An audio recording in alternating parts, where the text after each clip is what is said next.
Muy buenos días, iglesia, muy buenos días, familia, muy buenos días, amigos que nos visitan. Que el Dios de toda gracia, que nos llamó a su gloria eterna, los perfeccione, los afirme, fortalezca y establezca. Hacia la gloria por los siglos de los siglos. Vamos a ver si la gripe me permite cumplir con este compromiso. Hoy vamos a estar dándole continuidad a la serie que hemos titulado Amplia Entrada en el Reino, una serie que está basada en nuestro estudio de la segunda carta, la segunda epístola del apóstol Pedro. Ya la semana pasada tuvimos que hacer un paréntesis para viajar a la conferencia internacional sobre la seguridad social, la seguridad eterna. Tuvimos el privilegio de representar a la iglesia, el hermano Ken y yo. Fue una gran conferencia, un maravilloso evento. Allí tuve la oportunidad de reencontrarme con el hermano Loren Faul, de gratos recuerdos, el hermano, igualmente con su esposa Susana también. Ellos están muy atentos a la obra, a lo que está pasando aquí, y le manda muchos saludos a la congregación. Esta segunda epístola del apóstol Pedro, escrita a la misma audiencia que la primera, y de nuevo lo hace para estimular a la iglesia a la obediencia en medio del dolor, en medio del sufrimiento. Les escribe para estimularlo a la fidelidad y recordándole que Dios los había equipado, igual que a nosotros, nos había equipado con todo lo necesario para nosotros llevar y para ellos llevar una vida de santidad, para llevar una vida piadosa. Todos somos equipados. La audiencia de Pedro había sido equipado. Yo le había dicho que Dios le había dado el Espíritu Santo, le había dado una nueva naturaleza, le había dado promesa, le había dado su palabra. Y que si ahora a la fe le agregaba la virtud, a la virtud le agregaba conocimiento, al conocimiento dominio propio paciencia, la paciencia piedad, a la piedad afecto fraternal y al afecto fraternal amor, entonces le garantizaba que nunca iban a tener una caída espiritual, pero además de eso iban a tener una amplia entrada en el reino venidero. Pero le advertía que esta entrada al reino iba a tener oposición, iba a haber dificultades, porque tenemos enemigos espirituales que no quieren que nosotros como hijos de Dios tengamos esa recompensa, tengamos la oportunidad de reinar con Cristo. Entonces va a poner trabas para que el creyente no pueda vivir, gobernar con Cristo. Y en el contexto, esa obstáculo que se presentaba venía en forma de una falsa doctrina introducida por falso maestro en las iglesias. En el pasaje que vamos a estar revisando en esta mañana, Pedro le dice que van a venir personas no creyentes, personas incrédulas, que se van a burlar de ellos, a burlarse de los creyentes que creen en la segunda venida, que están esperando la segunda venida de Cristo, como Él prometió. Pedro le advierte que van a venir esas personas, esos burladores, que se van a reír de ellos. Y ustedes están creyendo en eso. Y ustedes creen que los huevos sacan de nevera. Y ustedes creen y se burlan de ellos. Pedro dice, pero recuerden las profecías acerca de la segunda venida.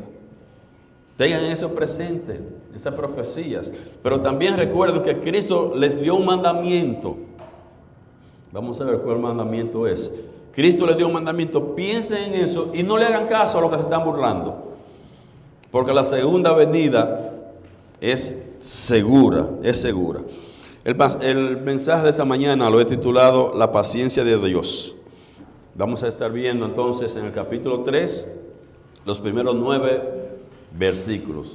Segunda de Pedro, capítulo 3, versículos del 1 al 9.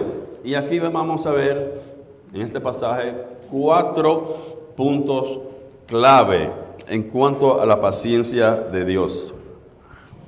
Leemos en el capítulo 3 de Segunda de Pedro los primeros 9 versículos. Dice la palabra de Dios: amados, esta es la segunda carta que os escribo. Claro, Segunda de Pedro. Esta es la segunda carta que os escribo, y en ambas despierto con exhortación vuestro limpio entendimiento, para que tengáis memoria de las palabras que antes han sido dichas por los santos profetas y del mandamiento del Señor y Salvador dado por vuestros apóstoles. Sabiendo primero esto, que en los postreros días vendrán burladores, andando sus propias concupiscencias y diciendo: ¿dónde está la promesa de su advenimiento? Porque desde el día en que los padres murieron, todas las cosas permanecen así, como desde el principio de la creación. Esto ignoran voluntariamente que en el tiempo antiguo fueron hechos por la palabra de Dios los cielos y también la tierra que proviene del agua y por el agua subsiste, por lo cual el mundo de entonces pereció negado en agua.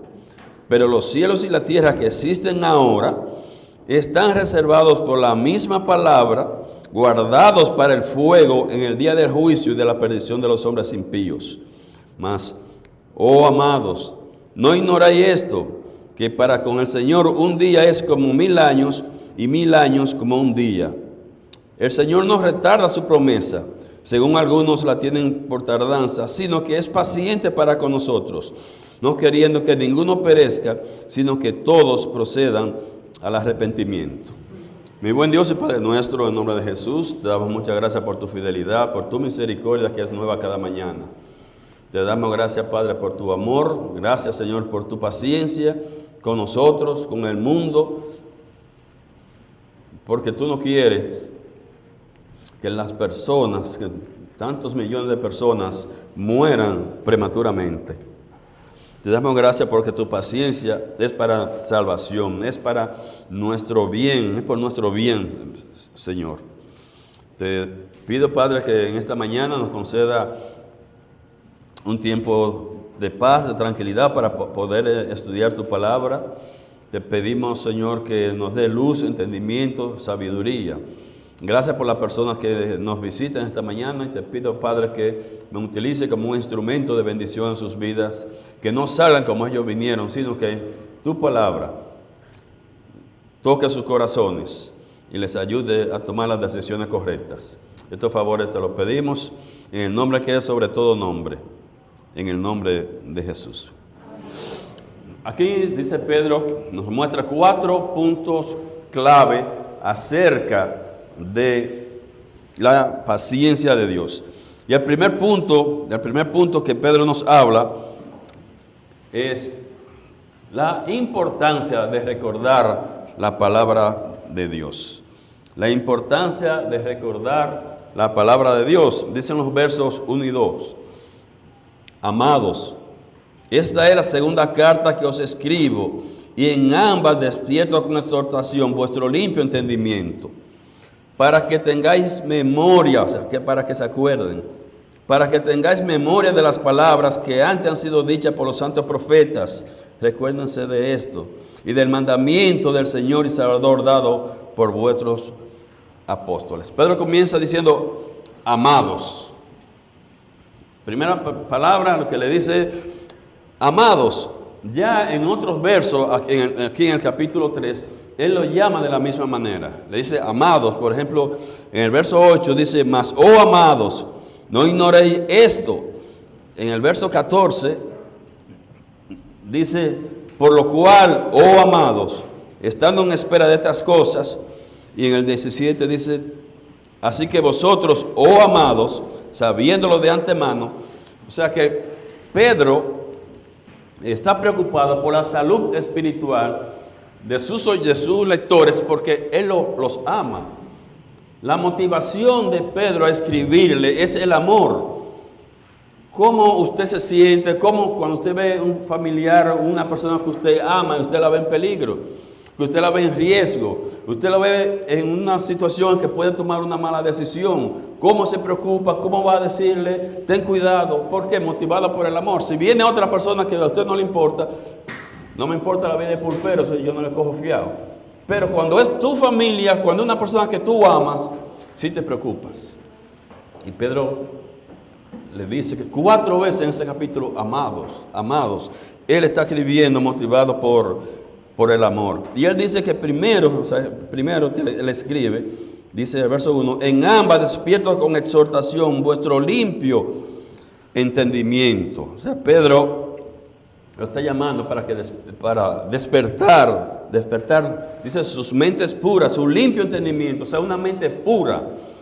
Pedro reconoce que sus lectores son personas que tienen una mente sana, que tienen una mente pura. Y por eso, ¿qué ocurre? Que cuando una gente tiene un corazón puro, una mente pura, nunca piensa en que el otro puede tener un corazón malo, un corazón sucio. Son gente que miran la vida como que todo es bueno, pero no piensan que hay gente mala, que todo el mundo no es igual. Son gente que como no tienen mal, piensan que el otro no. Entonces, ¿qué pasa? Son fáciles de engañar. ¿Recuerdan cómo eran nuestros campesinos? En otros tiempos, ahora no. Ahora no dan clase. Pero antes eran una persona muy fácil de engañar. Iban con cuentos. Y ellos, gente sana, que no pueden como percibir que puede haber maldad porque ellos no la tienen. Entonces, lo engañaban, lo tumbaban. Entonces, eso pasa con los lectores de Pedro. Pedro le dice, lo llamo, le escribo para despertar su mente sana. Porque ustedes no se dan cuenta que van a salir gente que van a venir a engañarlo, le van a meter gato por liebre. Y por eso lo está llamando, diciendo, yo le despierto su limpio corazón. Porque inocentemente esta persona puede engañarlo. Ellos no podrían esperar que iban a venir gente diciendo que son cristianos y que le iban a engañar. Son cristianos, sí, bienvenido, y le abren su casa. Y engañados inocentemente. Y Pedro le dice, mire, recuérdense de las profecías. Cuando le vengan con cuentos, le van a decir algunas cosas, pero recuerden esa profecía del Antiguo Testamento. Hay muchas profecías, le dice Pedro. Hay muchas profecías en el Antiguo Testamento que hablan de la segunda venida. ¿Cuántas profecías mesiánicas? Salmos mesiánicos. Ahí habla mucho de la segunda venida.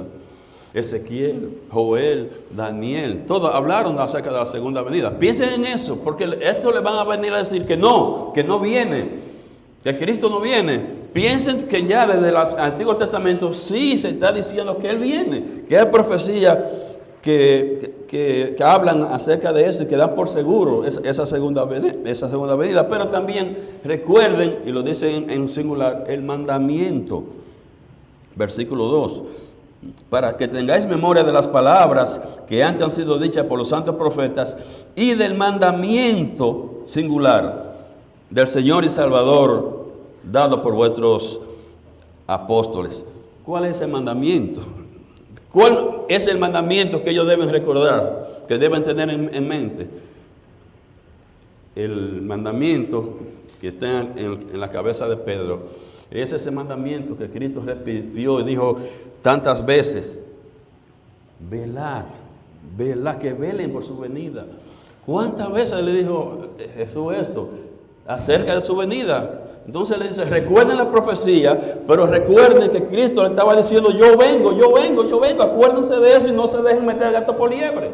¿Cuántas veces le dijo? Hay muchas veces que le dijo Jesús que velaran, por ejemplo, en Mateo 24:42, que dice, velad, porque no sabéis a qué hora ha de venir vuestro Señor. 25:13, velad.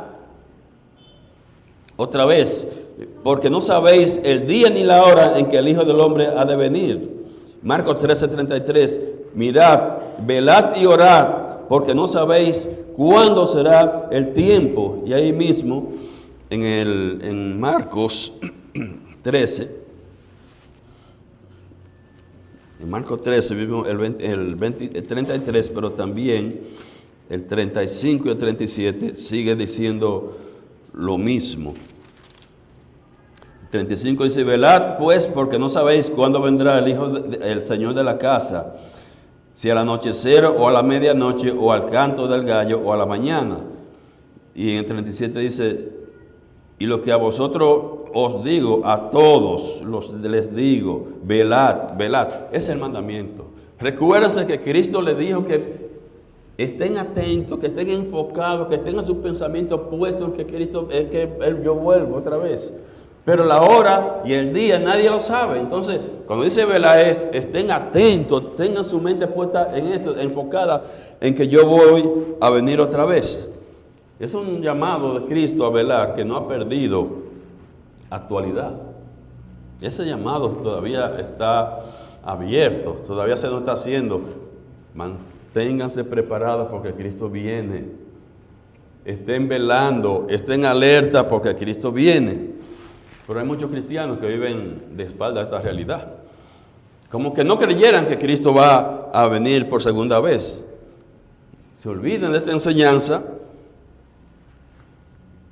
y viven como Frank Sinatra, a su manera.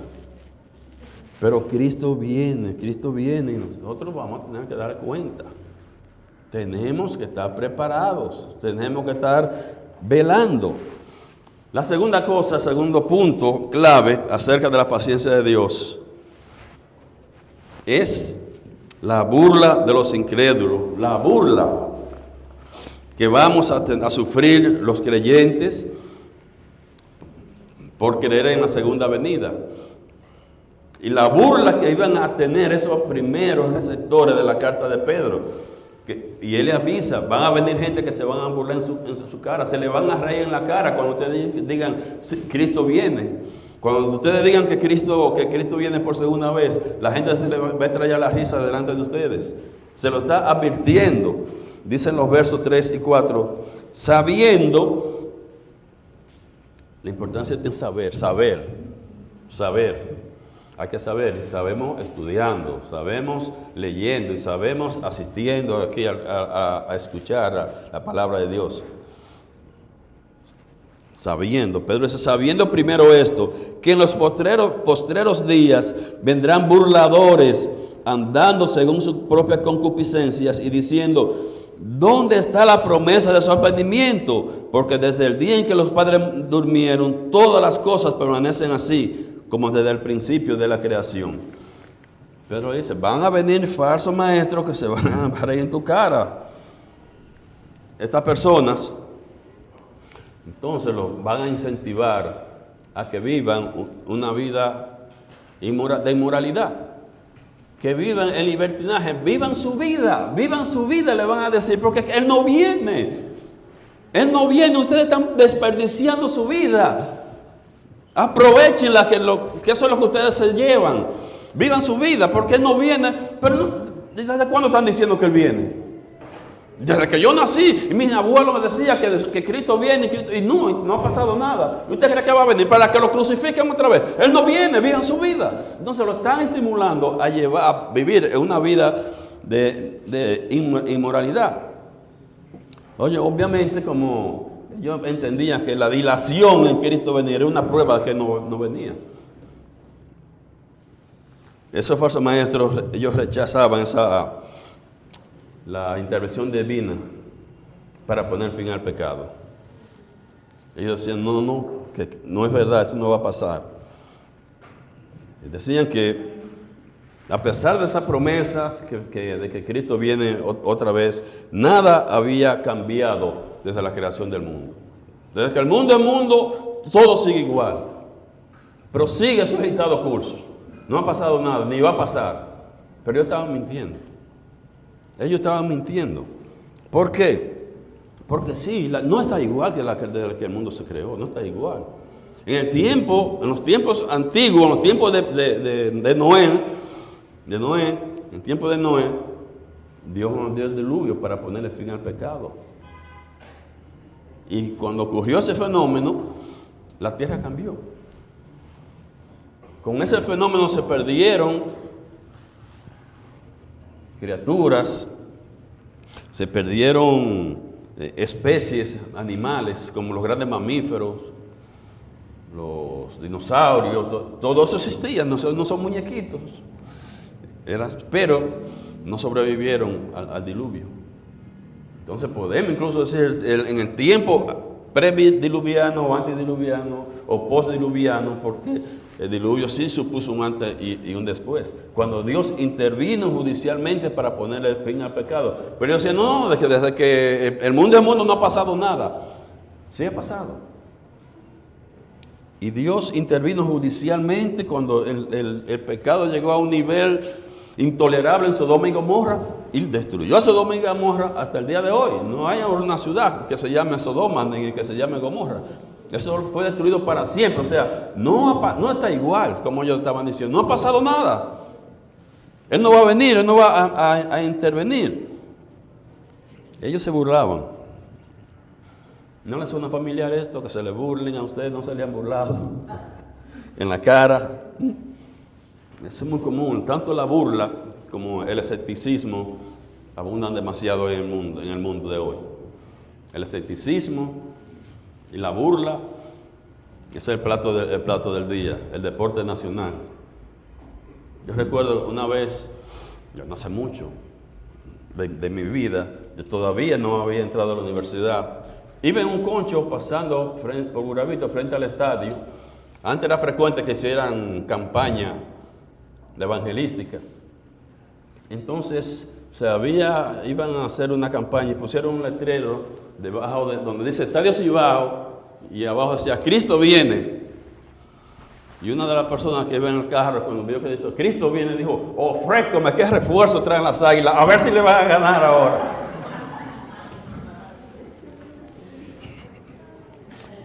¿Cómo debemos responder ante la burla?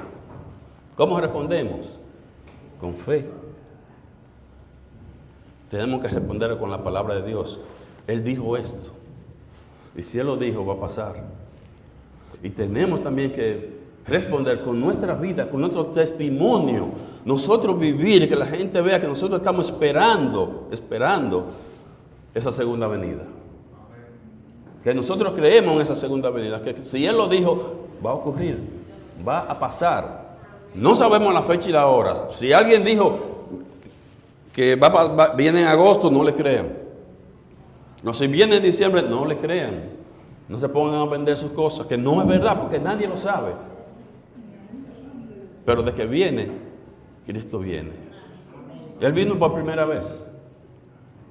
Se profetizó que Él venía por primera vez y se cumplió literalmente. Y sigue diciendo que va a venir por segunda vez y se va a cumplir. Por eso su propio mandato de su boca, velad, porque yo voy a venir pronto, yo vuelvo pronto. Y el tercer punto clave acerca de la paciencia de Dios es su juicio, el juicio de Dios. El juicio de Dios. Dicen los versos del 5 al 7. Estos ignoran voluntariamente, o sea, esos falsos maestros que se burlan, dice, estos ignoran voluntariamente que en el tiempo antiguo fueron hechos por la palabra de Dios los cielos y también la tierra, que proviene del agua y por el agua subsiste, por lo cual el mundo de entonces pereció anegado en agua, pero los cielos y la tierra que existen ahora están reservados por la misma palabra, guardados para el fuego en los días del juicio y de la perdición de los hombres impíos. ¿Por qué rechazan ellos esa doctrina de la segunda venida? ¿Por qué? Por ignorancia. Está basada en su completa ignorancia. Dice, esto ignoran voluntariamente. Está basado en la ignorancia de lo que dice la palabra de Dios, ignorancia de la verdad revelada. Entonces, como desconocen la palabra revelada, la verdad revelada, saltan con estos disparates. Se cometen muchos errores, grandes errores, cuando se desconoce la palabra de Dios o no se entiende bien. Y de ahí vienen las sectas. Y de ahí vienen las falsas doctrinas, cuando no se entiende la palabra de Dios. O no la conocen, o no la entienden. O sea, tienen su Biblia y la leen, pero no la entienden. Entonces salen a decir cosas que la Biblia no dice, llegan a conclusiones que son incorrectas, que son antibíblicas. Ellos ignoraban lo del diluvio. Ellos ignoraban, esos burladores, que Cristo sí había intervenido judicialmente, que le había puesto fin al pecado. Cuando llegaron a un límite, y Dios dijo, hasta aquí. Ellos ignoraban eso. O sea, ellos voluntariamente, todo el testimonio de las Escrituras acerca del diluvio lo ignoraban. Y por eso decían, no, desde el mundo no ha pasado nada. Sí ha pasado. Y va a pasar, y va a seguir pasando. Ese mundo que fue destruido en el tiempo de Noé fue creado por la palabra de Dios. Él solamente dijo, hágase. Nadie puso mano, él solamente habló y se hizo. Dice que fue hecho, creado por la palabra de Dios. Esa tierra que salió del agua, simplemente teníamos una bola de agua, por eso a la tierra se le llama el planeta azul, y por eso un agua embotellada también se llama planeta azul, pero un planeta era solamente agua, una bola de agua. Y Dios mandó a que esa agua se separara y saliera la tierra seca. Dice Génesis 1, del 9 al 10, Génesis 1, 9 y 10. Dijo también Dios, Él dijo, nomás habló la palabra, Él no hizo nada con sus manos, Él habló solamente. Dice que fue creado por la palabra, ¿no? Dice, dijo también Dios, júntense las aguas que están debajo de los cielos en un lugar y descúbranse lo seco.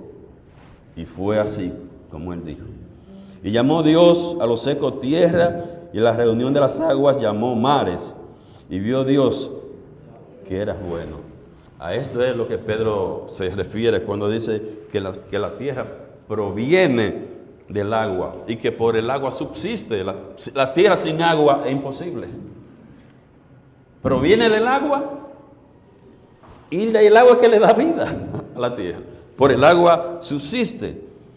Esa tierra,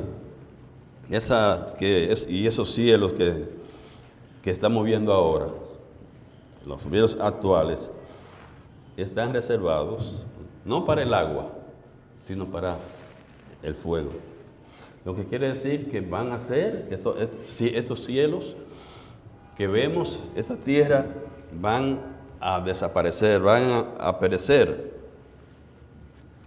Y están garantizados por la misma palabra. La misma palabra que digo que es hágase, esa misma palabra es que ha reservado este mundo actual, o sea, esta tierra como la conocemos, esos cielos, esa misma palabra, ese mismo poder ha guardado, reservado la tierra.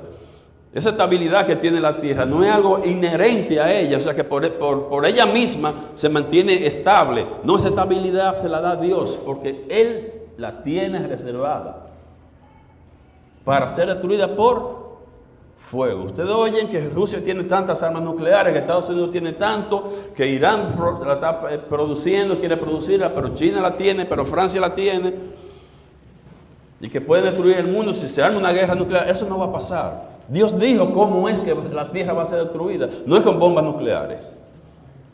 No es, así que no se preocupen, no se asusten. Eso no va a pasar. Que hablen, que digan, que den noticia. Dios dijo cómo es que la tierra se va a destruir. Y está reservada por su palabra, por su poder. Y será cuando Él diga y como Él dijo. Por fuego. No va a ser por armas nucleares. Cuando Él dice el día del juicio y de la perdición de los hombres impíos, probablemente esté hablando de lo que se llama el día del Señor. Es la manera de Pedro decir el día del Señor, que él lo dice ahí en el verso 10. Él dice, pero el día del Señor vendrá como ladrón en la noche.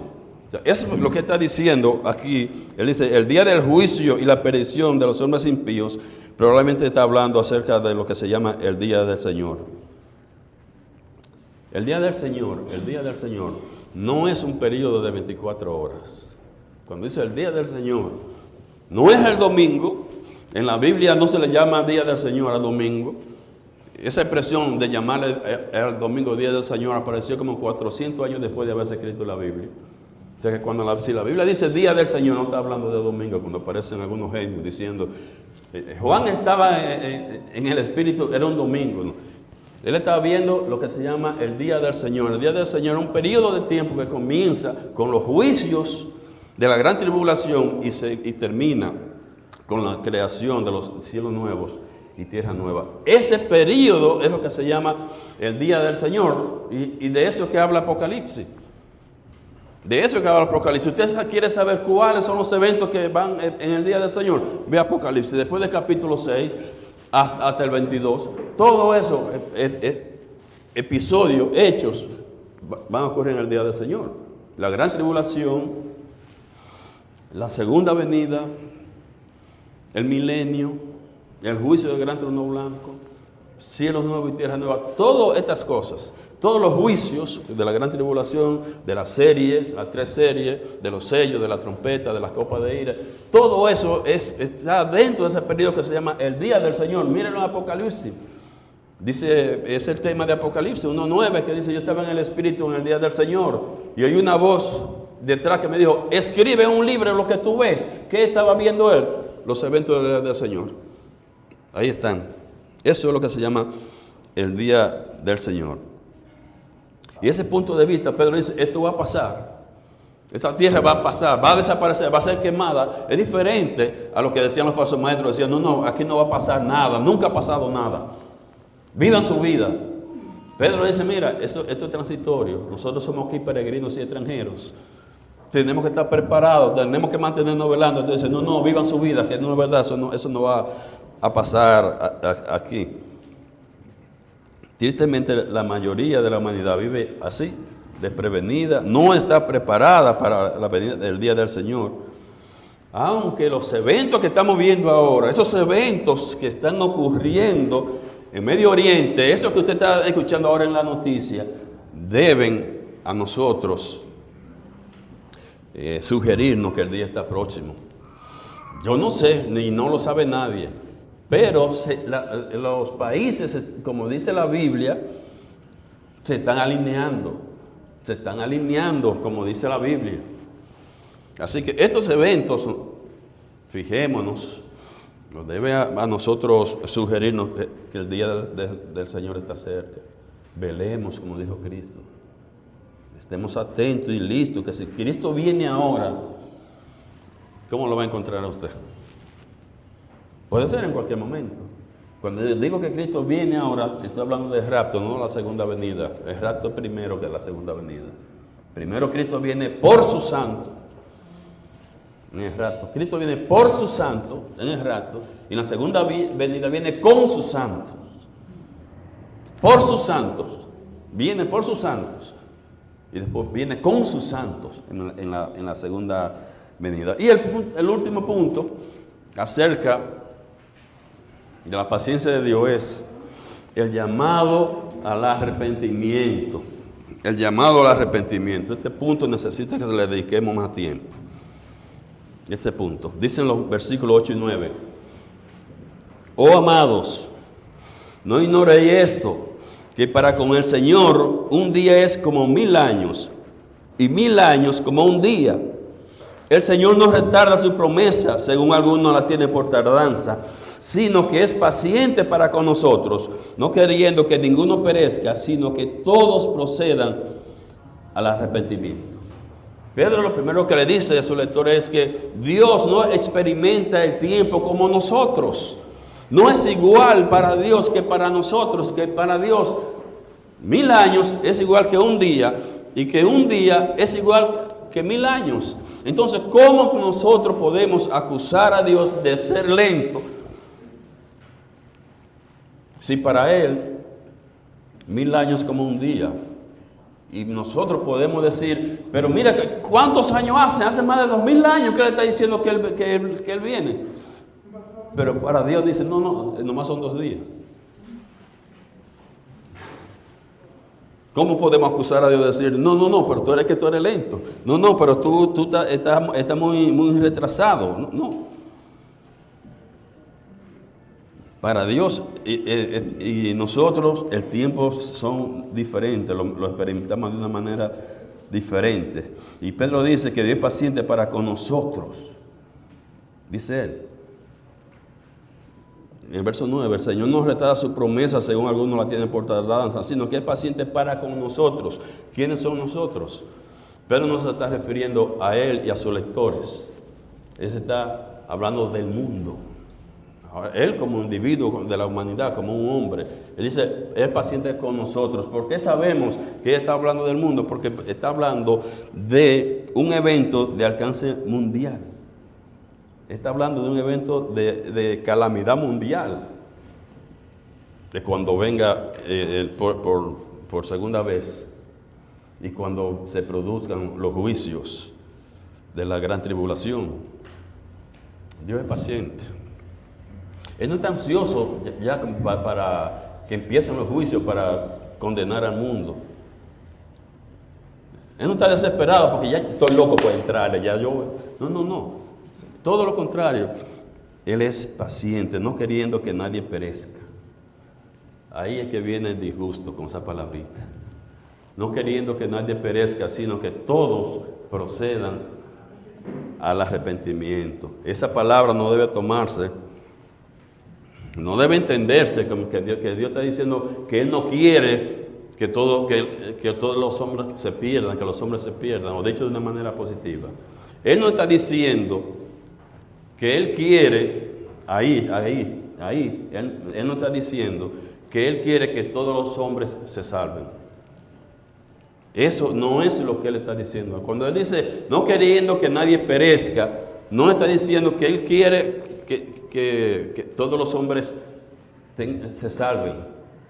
Eso no es lo que le está diciendo. Sí, Dios quiere que todos los hombres se tengan vida eterna, que todos los hombres sean salvos. Y por eso Cristo murió por todos los hombres. Por eso Cristo pagó por el pecado del mundo. Por eso Cristo pagó por el pecado de cada persona. Pero aquí Él no está diciendo que quiere que todos los hombres tengan vida eterna. Sí, lo dice la Biblia que Dios quiere que todos los hombres tengan vida eterna. Pero no lo está diciendo ahí. El problema es que cuando nosotros interpretamos esa palabra, cuando dice la palabra perecer, cuando nosotros interpretamos eso como que está diciendo que Dios no quiere que todo el mundo se pierda, no estamos perdiendo entonces de la verdadera enseñanza de Pedro. ¿Por qué no está diciendo eso? Dios quiere que todos los hombres tengan vida eterna, que todos los hombres sean salvos. Sí, y lo dice la Biblia, lo dice en varias partes, pero ahí no es lo que está diciendo. Por ejemplo, en Juan 3, 16, 17, de tal manera amó Dios al mundo, no a un grupito.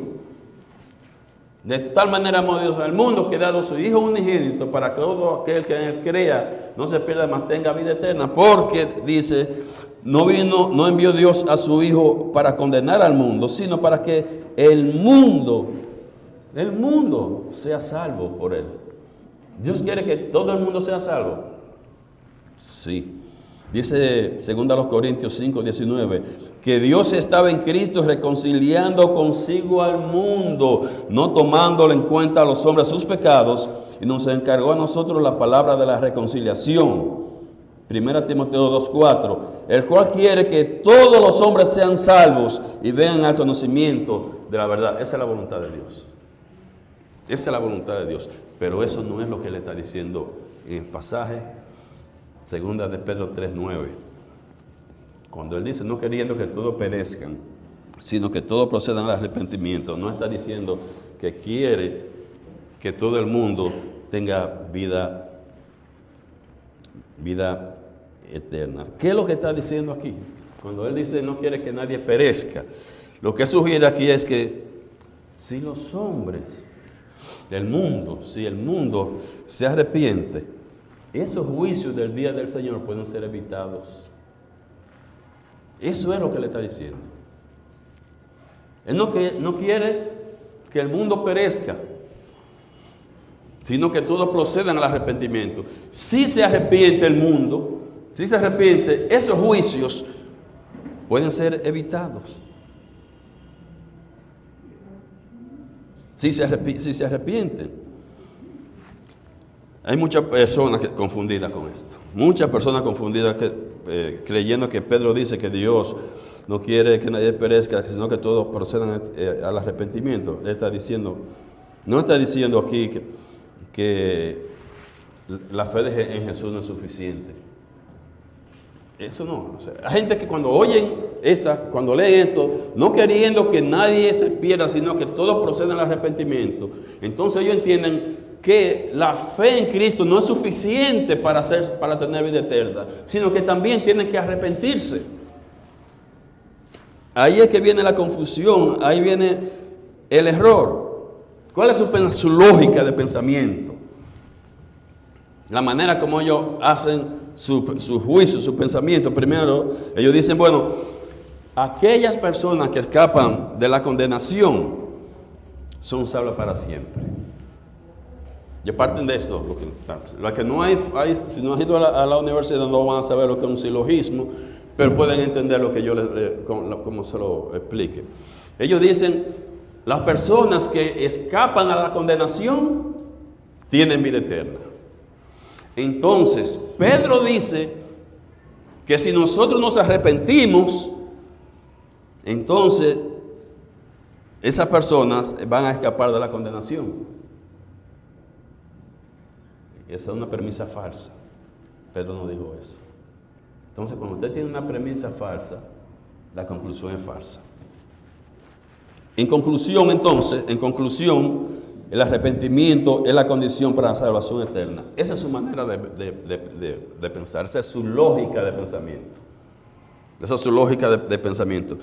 Aquellos que escapan de la condenación eterna tienen vida para siempre. Pedro dice que hay que arrepentirse para escapar de la condenación. Entonces, el arrepentimiento es un requisito para tener vida eterna. Esa es su conclusión.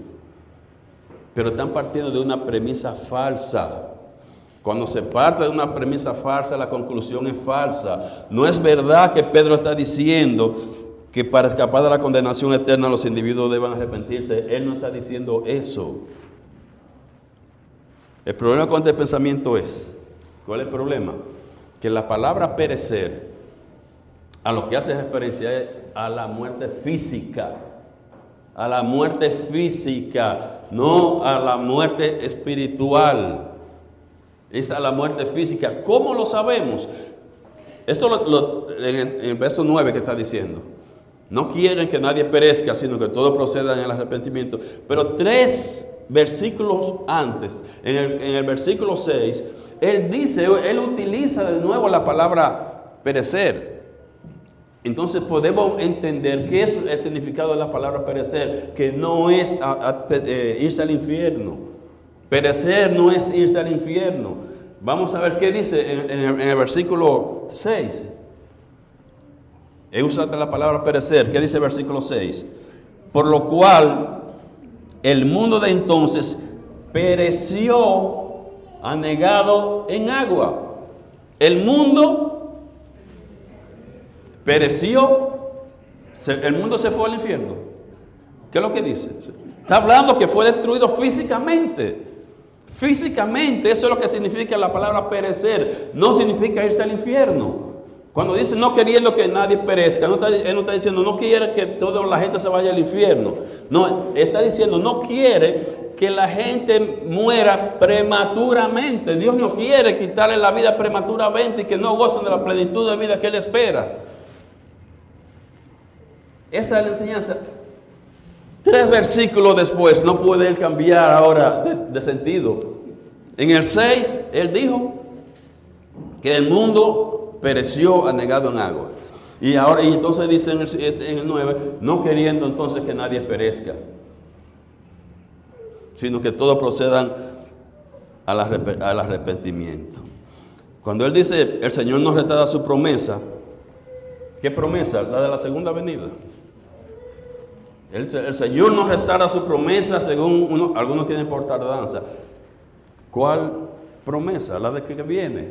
Él no la retarda,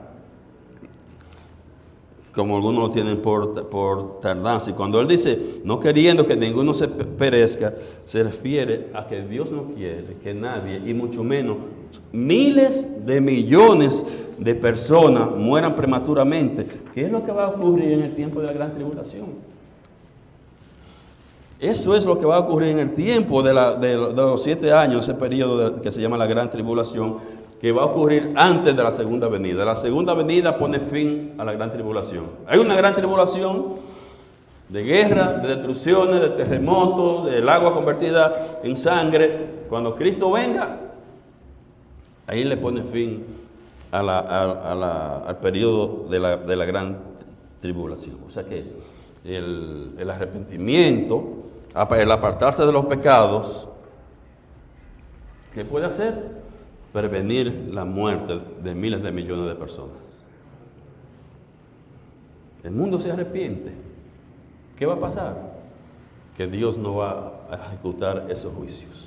Mientras esté el arrepentimiento, no lo va a ejecutar. Eso va a prevenir la muerte que se puede presentar en la gran tribulación. Entonces, la lógica de Pedro, diferente a la de los que creen que Él está diciendo que Él no quiere, que Dios no quiere que nadie se vaya al infierno, sino que proceda al arrepentimiento. Entonces ponen el arrepentimiento como un requisito. Pero la lógica de Pedro, lo que está diciendo es, aquellos que mueren prematuramente, se pierden la plenitud de vida que Dios pretendía. Segunda premisa, Pedro dice que para escapar de miles de millones de muertes prematuras, el mundo debe arrepentirse. Entonces la conclusión, el arrepentimiento es la condición para posponer la destrucción, el Armagedón. ¿El arrepentimiento qué va a hacer? Si se arrepiente, aplazar los juicios. No hay juicio. Mientras el mundo esté arrepentido, no hay juicio. Eso es lo que está diciendo Pedro. Ese es su razonamiento. Mientras que la conclusión de los otros, porque parte de una premisa falsa, es que el arrepentimiento es un requisito para tener la vida eterna. El único requisito, la única condición para tener la vida eterna es creer en Cristo Jesús para vida eterna. El arrepentimiento no es creer en Jesús. El arrepentimiento no es creer en Jesús. El arrepentimiento no es una condición para la vida eterna. No es una condición. Hay una enseñanza en la Biblia, una enseñanza que dice que las naciones no van a ser juzgadas hasta que no lleguen al límite de pecado. Hay un límite para Dios. Cuando dijo, hasta aquí no voy a permitir más. Y lo hizo con el diluvio. Y lo hizo con Sodoma y Gomorra. Y lo va a hacer con nosotros. Lo va a hacer con este mundo también. Eso lo encontramos ahí, esa enseñanza, en las ocasiones que les señalé. Donde Dios no juzga a las naciones hasta que sus pecados no llegan al límite. Recuérdense la conversación que tuvo el Señor con Abraham, cuando dijo que iba a destruir a Sodoma y Gomorra. Y Abraham dice, pero tal vez hay 50 personas que son justas ahí. No, si hay 50 yo no las voy a destruir. No aparecen 50. Pero pues, si hay 40, si hay 40 yo no la voy a destruir. Mire, pospone, yo no la voy a destruir. No aparecieron los 40. Pero si hay 30, si hay 30 tampoco. Y así llegamos hasta el 10. Y si son 10, no la voy a destruir, pero no habían 10. Entonces, ¿qué pasó? Pero si aparecían, ¿qué iba a hacer? Él iba a posponer la destrucción. ¿Qué ejemplo vemos con Nínive? Nínive se arrepintió como nación. Dios le dijo, mira, lo voy a destruir en 30 días si no se arrepienten. Se arrepintieron. ¿Qué pasó? ¿Tuvieron vida eterna? No hubo juicio. ¿Qué es el juicio? Y eso es lo que Pedro está diciendo ahora. Él no quiere, Dios no quiere que nadie se perezca prematuramente, sino que todos se arrepientan. ¿Para qué? Para hacer el juicio, para evitar todas esas muertes prematuras que se van a producir, a producir. Miren, por ejemplo, si comparamos lo que dice Mateo y lo que dice Jonás acerca de Nínive. De Nínive dice Mateo 12:41, los hombres de Nínive se levantarán en juicio con esta generación y la condenarán, porque ellos se arrepintieron en la predicación de Jonás. Y aquí, más que Jonás en este lugar, dijo Jesús.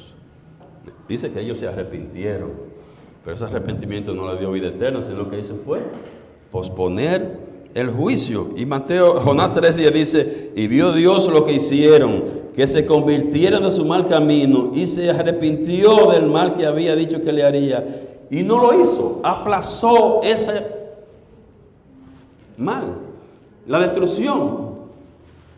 ¿Por qué? Porque vio lo que hicieron. ¿Qué hicieron ellos? Se apartaron de su camino, o sea, ellos se arrepintieron. Y eso a nivel mundial es verdad también. Fue verdad a nivel de nación, de Nínive, de Sodoma, de Gomorra, pero también a nivel global, a nivel mundial es cierto. No van a venir a la tierra esos juicios hasta que el pecado de los hombres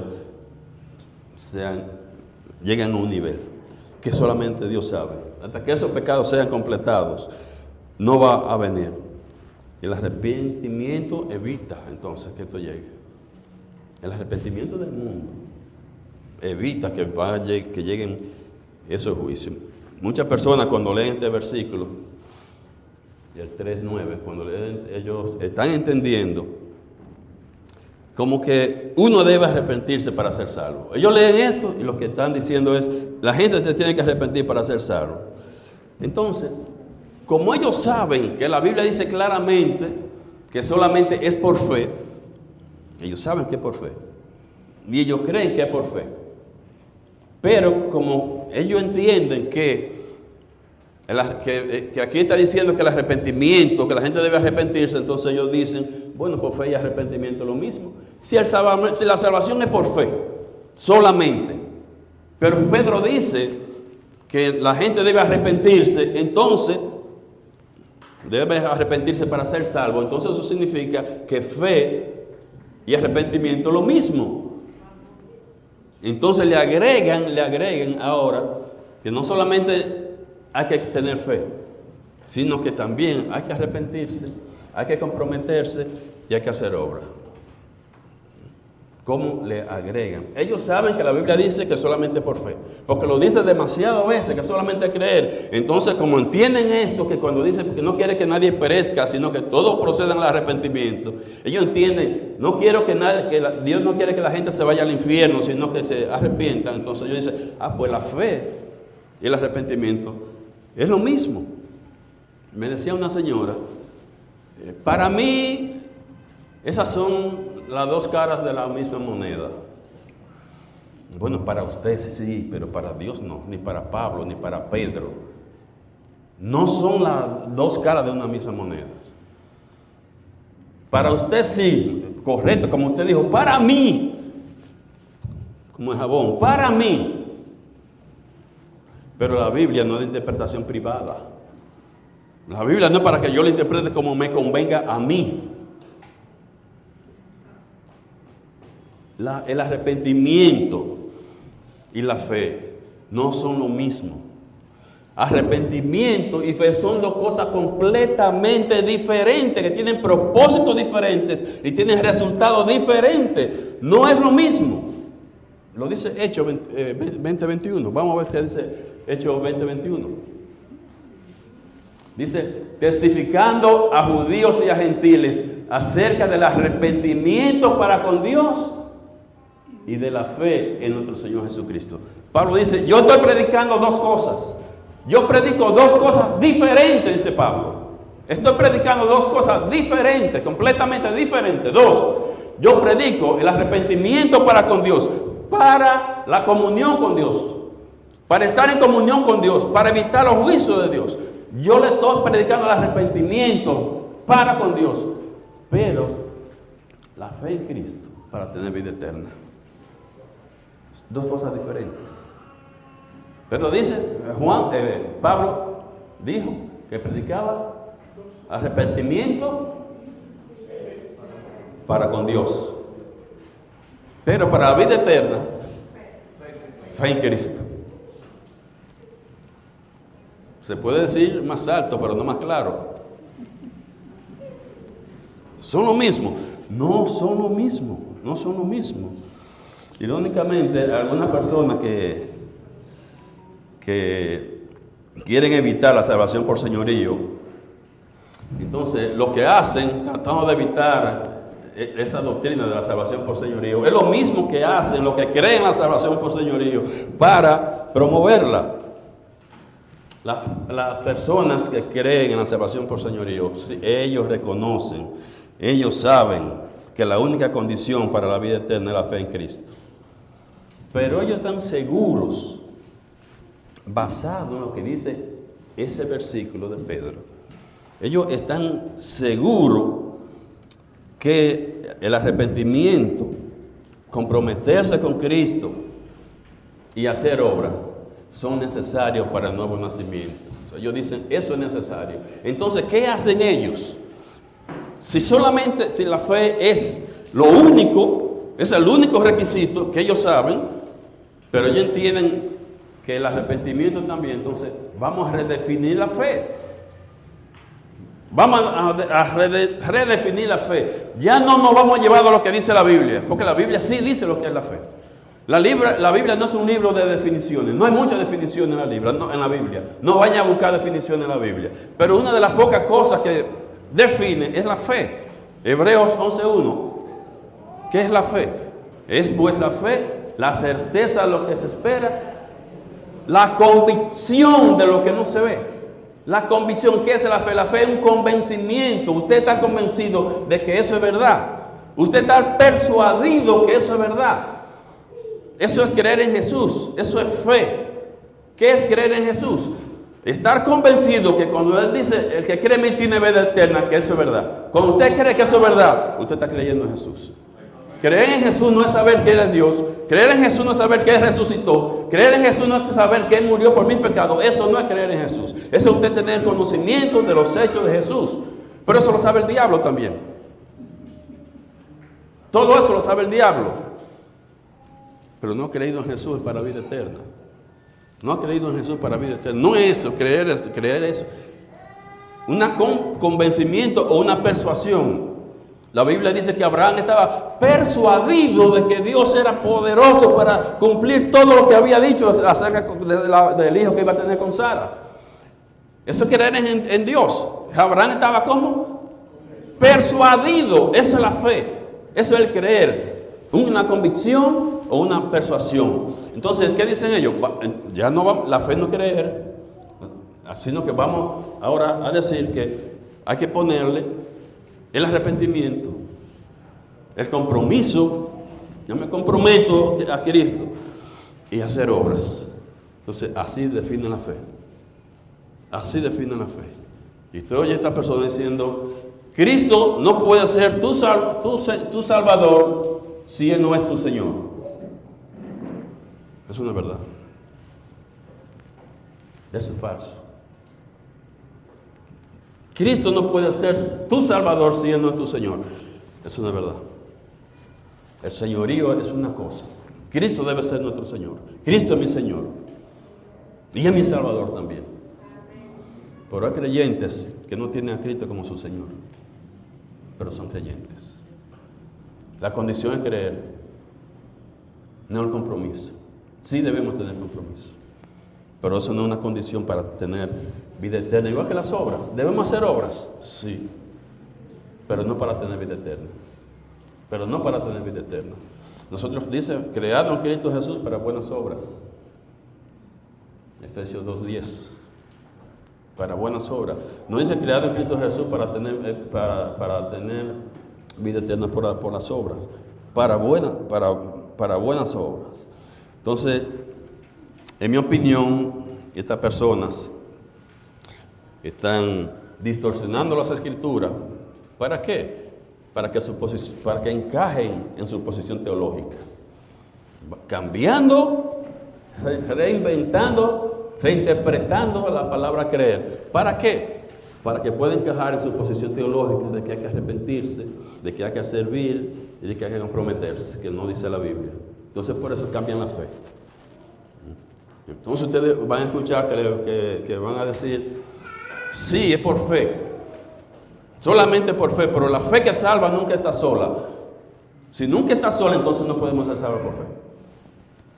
Si la fe que salva nunca está sola, entonces no podemos ser salvos por fe.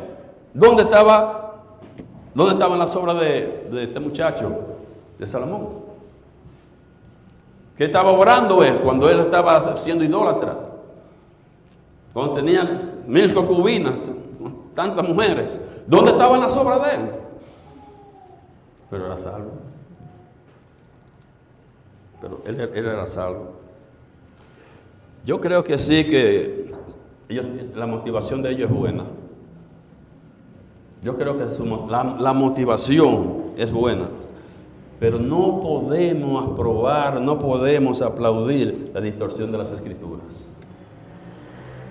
Me decía una hermana, no, es que no se puede decir que la salvación se pierde porque entonces la gente va a hacer lo que le dé la gana. Ese no es su problema.